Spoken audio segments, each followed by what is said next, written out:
Ode to a Nightingale. My heart aches, and a drowsy numbness pains my sense, as though of hemlock I had drunk, or emptied some dull opiate to the drains 1 minute past, and lethywards had sunk.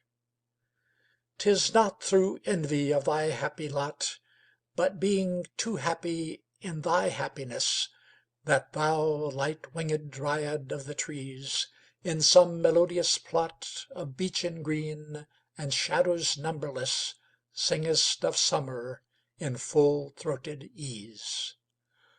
Oh, for a draught of vintage that hath been cooled a long age in the deep-delved earth, tasting of Flora and the country green, dance and Provençal song and sunburnt mirth!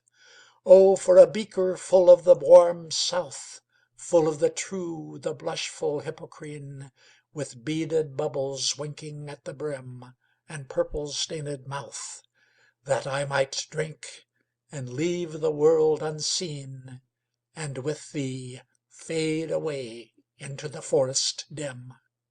Fade far away, dissolve, and quite forget what thou among the leaves hast never known.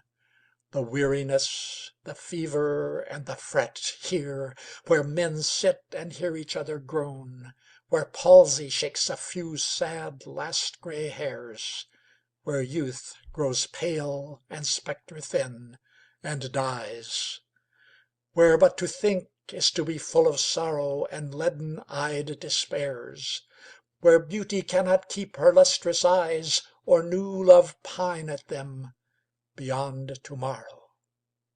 Away, away, for I will fly to thee, not charioted by Bacchus and his pards, but on the viewless wings of poesy, though the dull brain perplexes and retards. Already with thee, tender is the night, and haply the queen moon is on her throne, clustered around by all her starry fays. But here there is no light, save what from heaven is with the breezes blown through verdurous glooms and winding mossy ways.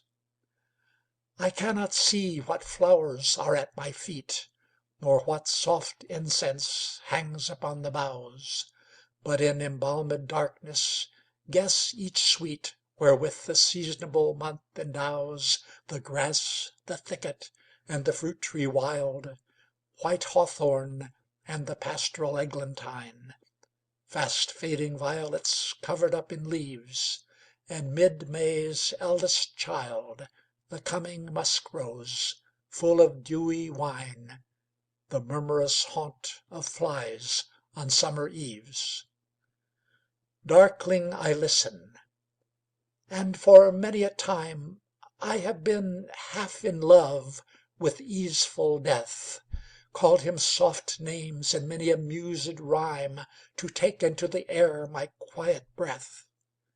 Now more than ever seems it rich to die, to cease upon the midnight with no pain, while thou art pouring forth thy soul abroad in such an ecstasy. Still wouldst thou sing, and I have ears in vain, to thy high requiem become a sod. Thou wast not born for death, immortal bird.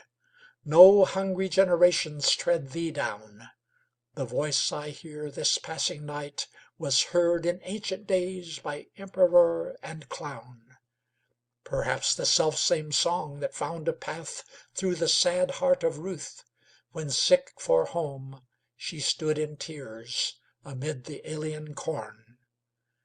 The same that ofttimes hath charmed magic casements opening on the foam of perilous seas in fairy lands forlorn. Forlorn!